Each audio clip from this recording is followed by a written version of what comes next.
Welcome to Entrepreneur Eats, a conversation about business and community with a side of eats. My name is Deanna Smith, and I'm your host.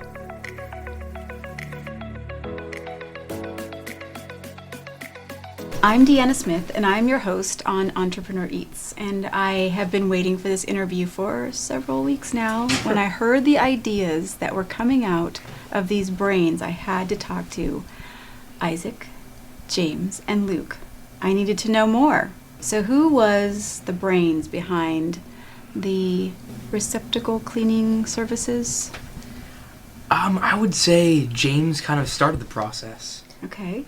Yeah, I would say, so I'd heard of my friends starting trash can washing businesses. Not exactly businesses, but they were going around washing trash cans to make some money. And I thought, oh, that'd be cool to do. So I got my dad's friend's pressure washer, and I invited Luke over, and we started that.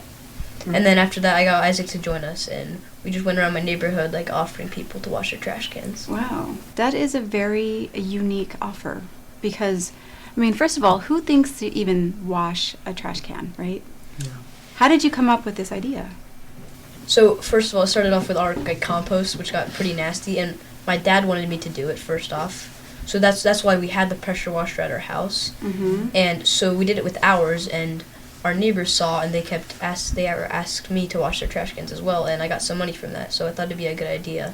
That was another reason why we would start washing trash cans. Okay, so you started at home, meaning like your dad said, hey, this is really gross, can you come and clean it out? Yeah. Did he pay you, or was it just like one of your chores? Well, it was kind of just one of my chores at first. Yeah, I got paid $20 by my dad to just wash out all of our trash cans. There was like 4 at the time in my old neighborhood. And I was like, oh, this can actually make some money. So I knocked on my neighbor's door. I was like, hey, I'm doing this, this, and that. Would it be okay if I washed your trash cans? They're like, yeah, sure. And I made $40 in like 2 hours, and that was pretty good. Except you did not have a pressure washer, so you were I like was hand scrubbing them, which took me more gosh. time. Did you put on like a hazmat suit? Because that could be so gross. No, I was just wearing the worst clothes I had. You told me you had to fish out like a diaper. Oh no. Oh, wow. Yeah. I'm pretty new to this, so I don't have much experience, not near these two, but again, I'm just trying to grow the business, expand, and see what happens. Mm-hmm. So how many trash cans have you washed yourself, Isaac? I would say individually, maybe 3 or 4, and then collectively as a group with these 2 individuals, maybe 10, 15 now? I don't know. Maybe more? I don't really keep count. Yeah. I think I did 20 in total. Yeah. 10 in my old neighborhood and 10. That's a lot of washing. Yeah. Yeah. So was the diaper the grossest thing you have found or had to deal with so far? There's a lot of spiders, and I don't love spiders. Yes. Many people are afraid of those tiny little creatures. Yeah. Did you approach Isaac and Luke about this venture? No, it was more Luke who came to me about this idea after I told him I had a pressure washer, and then we were surfing one day, and we were at the camp store after getting some snacks, and we were talking about it, washing it that day, and we decided to invite Isaac, and once we did that, it was way easier with 3 people to get the trash cans, because we bring the trash cans to our house to wash them and bring them back, so it was a much easier process with 3 people. Okay. So you would literally have to stay in your neighborhood because you're wheeling these trash cans down the street to your house, Yeah. right? Okay. And so I'm assuming that all 3 of you live in the same neighborhood? Pretty close. Luke e-bikes to James's house, which is a few miles away, and then I live maybe a mile inland from James, so not too bad. Yeah. Okay. When you first started washing these trash cans, did it take you a long time by hand? Yeah. It took like 2.5 hours to do 4. Okay. And you just had your garden hose and Yeah, I just scrubber? got a bucket and just put everything I had in there. Some dish soap or something. Mhm. I didn't really know what to do. So, did you have to climb inside of it? I mean, they're Yeah. so clunky. When you have the hand scrubber, I would climb inside of every trash can. Yeah. He Because also- otherwise, you'd be upside down with your head at the bottom, Yeah. right? That would be dangerous. We also sometimes have him fish out the trash that we don't want to get in other people's trash cans. When we get them, there's sometimes stuff in there, so Luke's the one to get it for us. Yeah, the height helps. Because I have Oh, yeah. longer arms. So you're the tall guy. Yeah. Sometimes that's very handy. So you start off just scrubbing them by hand, and you're inside these trash cans, and it's stinky and gross. Tell me, what came next? So I think you saw like a video or something about pressure washers, and we were thinking of investing in buying one. But then I talked to my dad about it. He said that our friend would have one, so we just borrowed it and brought it to our house, and that's kind of how we started it. But yeah, we first started just scrubbing it with our hands, and that was kind of inefficient, and it was also very gross. How long did it take you to evolve from hand scrubbing to the power washer? I think 2 or 3 times. Like, Yeah. I didn't do it that much hand scrubbing it because it was super inefficient. But the second I realized that he already had a pressure washer, it was really simple. So how long does it take you with the pressure washer now that it's super fast? Per can, maybe 7 or 8 minutes. I mean, drying time is much longer, but 7 or 8 minutes, you just douse it in some soap and then wash all the crevices and inside the can, and then wheel it out to the curb, take excess trash out. you have to dump it out. Sometimes you have to go back again. Multiple times, sometimes. But yeah, I would say most of the time less than 10 minutes. Okay. Yeah, and getting the trash can was also a big part. So me and Isaac would go knock on the people's doors, do the full sales pitch and everything, and then we'd bring them back to James. James would wash them, and if we had too many, we'd all wash them. And if we didn't have enough, me and Isaac would go and keep on getting more people. Yeah, it was a cycle. Yeah, definitely. Rotations. Okay. So let's hear your pitch. Yeah, we're a business that washes trash cans, and we'd really like to help you and clean out your trash cans, and we were wondering if you'd be able to do that now, or if we could come back later, and what your schedule is. Okay. That's And if somebody says, "Oh, I'm so sorry. You know, I got to go off to work. This isn't a good time. Can you come back later?" Yeah, usually we can. It depends on what our schedule is, as, you know, friends and being in school and different things, but generally we could do that, I would say. Okay. And then is this like a Sunday, Saturday situation, after school situation? It started off, for me anyway, we had half days a few weeks ago for, I want to say, some sort of faculty meeting, but started off on a half day, and since then, yeah, maybe weekends work, and then we just kind of fit it in where it fits. Yeah, also our school gets like a lot of like random days off for like random holidays, Yeah. and those are like great times for us. Okay, that's very cool. And so how often do the residents need their trash cans cleaned? So I'm in a relatively small neighborhood, so we don't have a lot of like consumers, but typically we've only ever washed the same person's trash cans like I think twice or maybe 3 times, and it's like once every maybe month. But it kind of just depends. We haven't really done a lot of we haven't like washed a lot of the same people's trash cans multiple times. Do you think that you could make a real business out of something like this? I think it's scalable for sure. We'd have to invest more money in a larger pressure washer. That's a major step. Also, finding new neighborhoods, because there's not a whole lot of opportunity in smaller neighborhoods where we live, but it is scalable, definitely. Well, I hope so. This sounds like a great opportunity to make some money. And you guys are just 13, 14, around there? Yeah. And you have these big ideas and plans for the future. It's very impressive.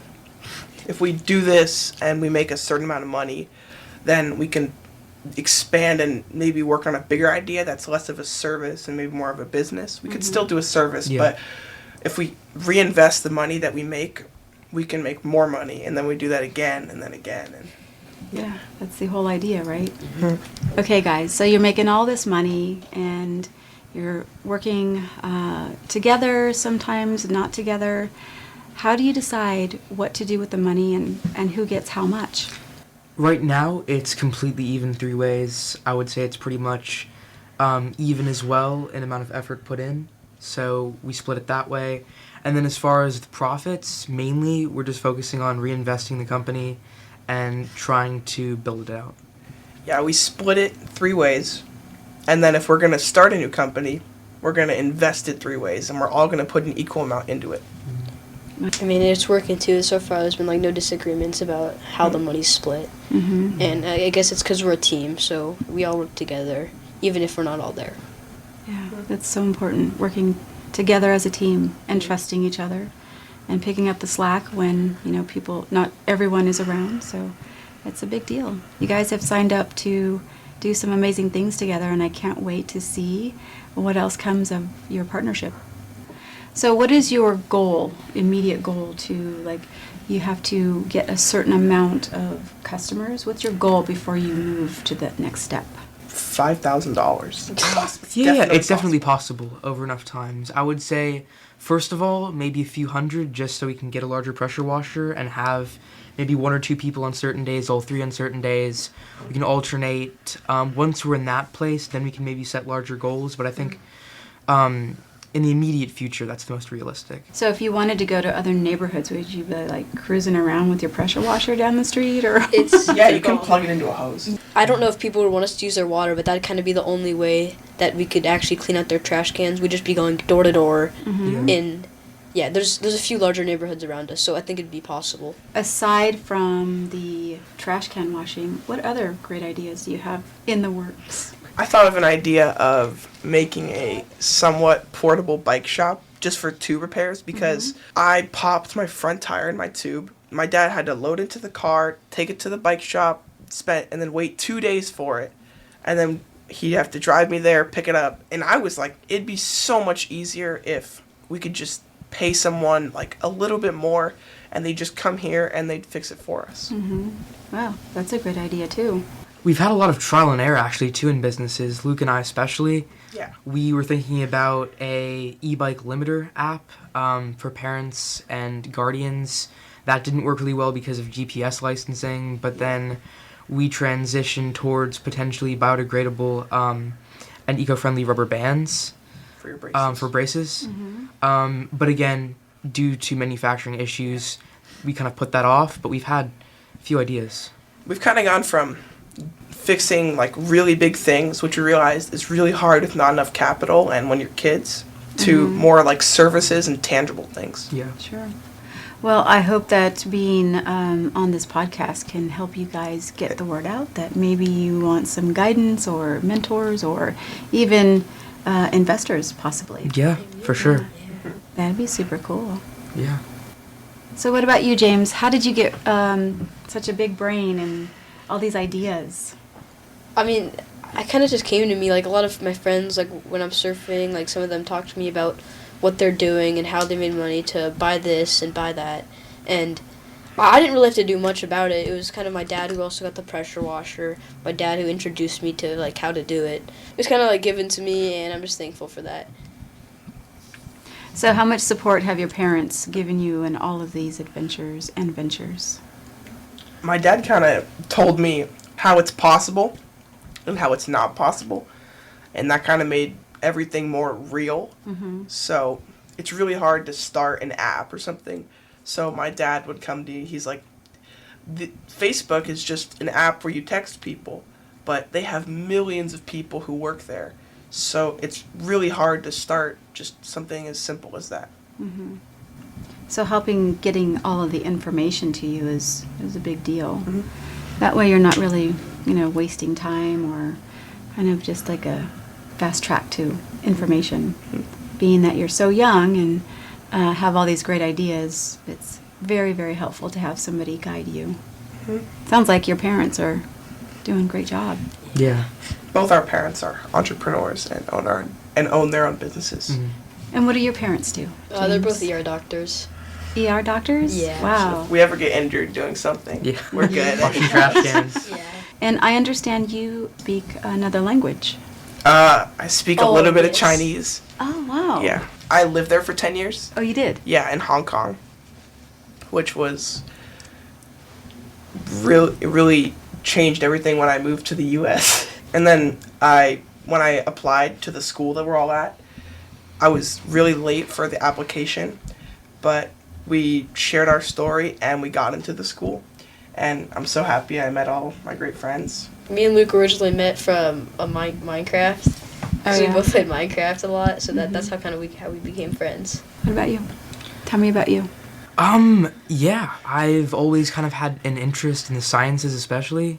Going to the school, I've kind of focused on that, but again, I've sort of broadened My, I guess, views and broaden my interests beyond just that, and then into this sort of realm of entrepreneurship, and that's really exciting for me, and to be able to share that with is pretty incredible. So, do you guys think that entrepreneurs are born into this situation, or are they created? I think they're kind of created in a sense. I don't think. I mean, there is some sort of innate desire to want to go out and do this, but I think it's cultivated throughout your life, and it's something that's, sort of brought out, and I think this has kind of done that for all of us. Yeah, because before we had done any of this, I had no interest. I I played video games, I played sports, and that's kind of all I did. But once Luke and Isaac introduced me into this, I'm kind of invested, and I find it fun. And So it's very inspiring when you are hanging out with people and they've got all these ideas flowing, and I'm sure you bounced off ideas off of each other, and that's in itself and wakes up your brain and is inspiring. I think everyone can come up with an idea, like the greatest idea ever, but barely anyone is able to actually pursue that idea and go out and work and give a sales pitch and do A, B, and C. Yeah. Are any of you guys kind of shy? I wouldn't really say Luke's very so. outspoken. No. Okay, so it takes someone that's not shy to really get into entrepreneurship. Did you say? Well, Yeah. Yeah. It's not necessarily shy. You just gotta act confident, and I guess you could put on kind of a mask or facade, and people will kind of buy into that. Yeah. To own a business, you don't necessarily have to go out and talk to people about it. You can do many things online, but I think that being able to have conversations and give a sales pitch is also really important. Yeah, along with being able to negotiate, that's very important too. So tell me about where you think your negotiation skills came from. Was that come on, Mom, can I go ride my bike, or can I have a cookie? Is that just something we naturally do as we grow up, or do you think otherwise? Well, I was always interested in sneakers, and there was a big event where you could go negotiate and talk to people and try to get the price down. And my dad was like, if you want to actually turn this into a business and because I did, and make money with it, do 100 hours of watching videos of how to do this and that about negotiation skills and everything. And it was really hard, but I've probably watched 10 hours of videos on it. On negotiating? Yeah, and just all the skills you need for that. How about you, James? I don't really negotiate. I don't exactly like it. Luke kind of does that for us. He's a surfer. He's going with the flow, Okay. And Isaac? Yeah, for me, I wouldn't say I've had a whole lot of experience negotiating per se, aside with Luke for this company. But I would definitely say that in school and in debates, I was in Model UN briefly. I am the middle school president, so I've had opportunities to debate. I've had opportunities to be in sort of a conference setting multiple times, so I've really enjoyed that, and I think I've expanded my abilities in that sort of field. Very clear. You guys all have your own special talents that you bring to your little corporation, I guess.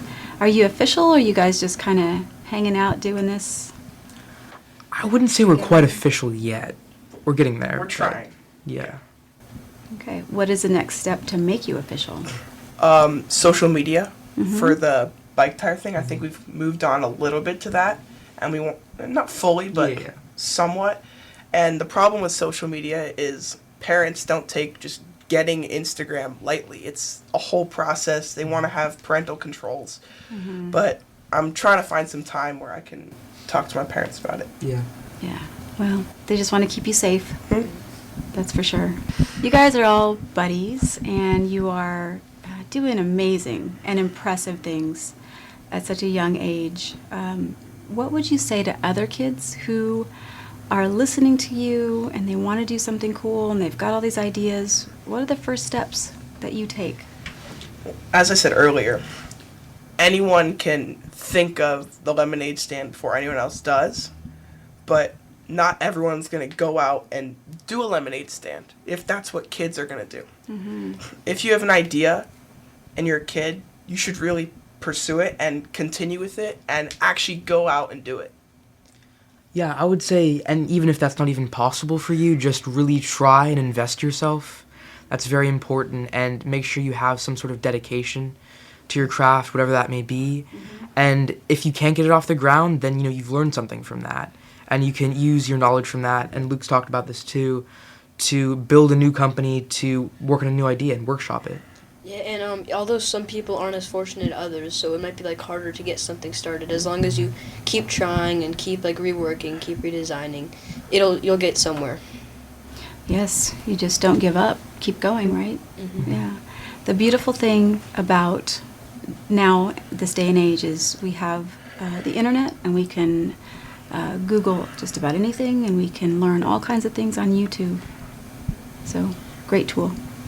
It sounds like you guys need to make yourself an enterprise of Isaac, James, and Luke, and some kind of a combination of those names all squished together. Yeah, maybe. Mm-hmm. We'll see. What would that be? I don't know. I mean, That's I'm for not you gonna to check. decide. yeah. So guys, when you have a ton of ideas, how do you decide which ones to put into play? I think we start off taking it as seriously as we can. We research it. We see what maybe we could do, what the market's like for the product, if it's a product or the service. And then we see what the competition's like, and we see how we can really enact this and how we might be able to go forward. And if there's no real way, or if there's a major obstacle, then we put it aside and we move to something else. But if it seems doable and it seems like something we could pursue realistically, then we go for it. Very cool. How many of these ideas have you already thrown out the window? 3, 4, 5, maybe? Yeah, definitely. So many. We've had so many business ideas and just realized this isn't possible, but we're going to use everything we've learned from failing and we're going to turn it into success. Mm-hmm. So now that you mentioned failing, I believe, and I hope that you do too, failing is almost as important as succeeding. That's why we're doing all this, We're spending all this time and we're learning, and every single time that this happens, every single time that we fail, we're going to do another idea. We're going to, based on what happens, creating the new idea. We're going to change something. Yeah, we're going to change something about it. Mm-hmm. Things are constantly evolving and improving, and it's great that you have that vision, and it's on your list of things to do. All right, guys, tell me the funniest story that you have in cleaning trash cans. Okay, so I don't remember, but it was one of our neighbor's trash cans who we got, and we brought it over, and there was this, I'm pretty sure it was, okay, so there was dog diapers, I think, or maybe cat diapers. There was 5 or 6 of them, and also pads that go on the ground. I had them for my Frenchies. There was a bunch of those in there. So what we do is we put them into my trash cans, so we do it at my house, so Luke was the one who was getting them. I have the long arms. So he was getting him, and then he dropped them. He had to pick them up again, and they were all wet. They smelled terrible. It was just really funny watching him do it. Yeah, that sounds like torture. Yeah. Fun to watch, though. Yeah. Have you ever had a moment where oh gosh, this is so bad, I don't want to do this anymore? I don't think we've really had a moment like that. There's been frustration, for sure, in realizing that maybe what we're thinking of or what we once thought was a great idea might not be possible. But I don't think we've really got to a point where we've been that aggravated yet. Because it's fun doing part of the anything with process, your yeah. friends. Mm-hmm. But again, we haven't been doing this for a very long time, so there hasn't been many areas or times that we would be able to fail because we haven't been out there. We haven't had that much experience. Mm-hmm. Yeah. Okay, it's fairly new. Yeah. How new is it? Have you been doing this a couple of months or half a A year. year? We haven't been super consistent. There's definitely been some breaks, Yeah. but we probably started washing trash cans maybe 2 or even 3 years ago, but yeah. really we haven't been consistent. Well, you are 13 years old, right? Yeah. And you like to play video games, and you Yeah. actually have to go to school. Yeah, extracurriculars. Yeah, so you have a life going on. So that's normal. Yeah. It's still very impressive. You're going to be very inspiring to a lot of people. So thanks for coming on the show. Yeah, thanks. Thank you. Mhm. Thank you for having us. I can't wait to see what you do in the future. I hope you're regular guests. Yeah, hope so. Yep. Thank you.